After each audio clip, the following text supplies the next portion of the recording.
नमस्कार। सोचिए, क्या होता है जब देश की सबसे बड़ी आईटी कंपनियों में से एक टीसीएस, उसके ऑफिस में ही हरासमेंट और धार्मिक दबाव जैसे बेहद संगीन इल्जाम लगते हैं।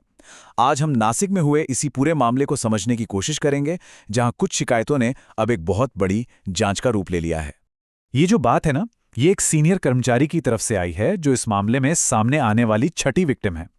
एक पर्सनल हेल्थ क्राइसिस के दौरान उन पर कथित तौर पर आध्यात्मिक मदद के नाम पर एक मौलवी से मिलने का दबाव बनाया गया, लेकिन ये तो सिर्फ हैरासमेंट की शुरुआत थी। जी हाँ, छठी विक्टिम। अब देखिए, जब एक दो नहीं बल्कि 6 लोग सामने आकर एक जैसी बातें कहें, एक जैसे आरोप लगाएं, तो सवाल तो उठता ही है ना, कि क्या ये किसी एक इंसान की हरकत है या फिर ये एक बड़ी ऑर्गेनाइज्ड प्रॉब्लम का इशारा है। मामला इतना सीरियस हो चुका है कि अब तक टोटल 9 एफआईआर दर्ज हो चुकी हैं। सोचिए, 9 अलग अलग शिकायतें। ये दिखाता है कि बहुत से कर्मचारी अब और चुप बैठने के लिए तैयार नहीं हैं। और पुलिस का एक्शन भी काफी तेज रहा है। इस केस में अब तक 8 लोगों को गिरफ्तार किया जा चुका है, जिसमें एक महिला एचआर मैनेजर भी शामिल है। अब जब कंपनी के रखवाले ही आरोपों के घेरे में आ जाएं, तो समझ आता है कि जांच कितनी गहराई तक जा रही है। तो चलिए अब उस नई शिकायत पर आते हैं जिसने इस मामले को एक और गंभीर मोड़ दे दिया है। ये कहानी एक ऐसी एम्प्लॉय की है जिसने अपनी जिंदगी के 11 साल इस कंपनी को दिए थे। इस पूरे मामले में जो सबसे परेशान करने वाली बात सामने आई है, वो है ये अजमेर कनेक्शन। आरोप यह है कि गर्भपात जैसी एक पर्सनल ट्रेजेडी के बाद एक कलीग ने उन पर पहले तो असंवेदनशील टिप्पणी की और फिर उन्हें आशीर्वाद के लिए अजमेर जाकर एक मौलवी से मिलने को कहा। तो ये समझना बहुत ज़रूरी है कि ये कोई एक दिन की बात नहीं थी।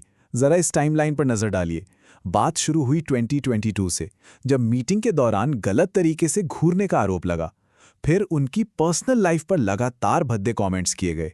और हद तो तब हो गई जब फरवरी 2024 में उनकी एक पर्सनल ट्रेजेडी के बाद उन्हें इतनी असंवेदनशील सलाह दी गई।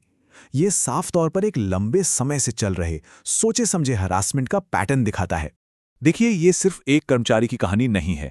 कई कर्मचारियों ने एक बड़े पैटर्न की तरफ इशारा किया है। विक्टिम का तो ये भी दावा है कि आरोपी अकेले काम नहीं कर रहे थे, बल्कि ये एक ग्रुप था जो मिलकर काम करता था। और ये ग्रुप कथित तौर पर कर क्या रहा था? गलत तरीके से घूरने और अश्लील इशारों से लेकर लोगों की धार्मिक मान्यताओं पर अपमानजनक टिप्पणी करने तक। विक्टिम्स का यह भी कहना है कि खास तौर पर 18 से 25 साल की जो यंग फीमेल स्टाफ थी, उन्हें टारगेट किया जाता था। मतलब ऑफिस का माहौल पूरी तरह से अनसेफ और टॉक्सिक बना दिया गया था। लेकिन शायद सबसे गंभीर आरोप यह है कि कंपनी की मैनेजमेंट को इन सब प्रॉब्लम्स के बारे में पता था, लेकिन उन्होंने कथित तौर पर कोई ठोस एक्शन ही नहीं लिया। विक्टिम्स का कहना है कि उन्होंने बार बार शिकायतें की, लेकिन जवाब में क्या हुआ? कथित तौर पर आरोपियों को सिर्फ एक डिपार्टमेंट से दूसरे डिपार्टमेंट में शिफ्ट कर दिया गया। मतलब प्रॉब्लम को सॉल्व नहीं किया गया, बस उसे एक जगह से दूसरी जगह धकेल दिया गया। और नतीजा, हैरासमेंट चलता रहा और धीरे धीरे एम्प्लॉयज का कंपनी से भरोसा ही उठ गया। जब अंदरूनी शिकायतों को कथित तौर पर अनसुना कर दिया गया, तो जाहिर है मामला कंपनी की चार दीवारी से बाहर निकलना ही था। अब लॉ एनफोर्समेंट एजेंसियां इस पूरे मामले को देख रही हैं। मामले की गंभीरता को देखते हुए एक स्पेशल इन्वेस्टिगेशन टीम यानी एसआईटी बनाई गई है। ये कोई रूटीन जांच नहीं है। एसआईटी का बनना ही ये दिखाता है कि अधिकारी इन आरोपों को कितनी सीरियसली ले रहे हैं। और एसआईटी की जांच का दायरा भी काफी बड़ा है।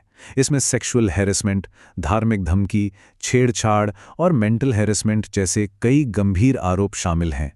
यह सिर्फ एक आम हैरेसमेंट का केस नहीं है, बल्कि एक मल्टी डायमेंशनल क्राइसिस है। तो इन सब आरोपों के बीच टाटा कंसल्टेंसी सर्विसेज यानी टीसीएस का क्या कहना है?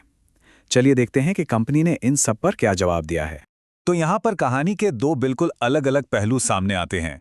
एक तरफ है कर्मचारी जो कह रहे हैं कि सालों से उनकी शिकायतों को इग्नोर किया गया, और दूसरी तरफ है टीसीएस जो हैरासमेंट के खिलाफ जीरो टॉलरेंस की पॉलिसी की बात कर रही है और कह रही है कि आरोपियों को सस्पेंड कर दिया गया है और अब वो कानूनी प्रक्रिया के नतीजे का इंतजार कर रहे हैं।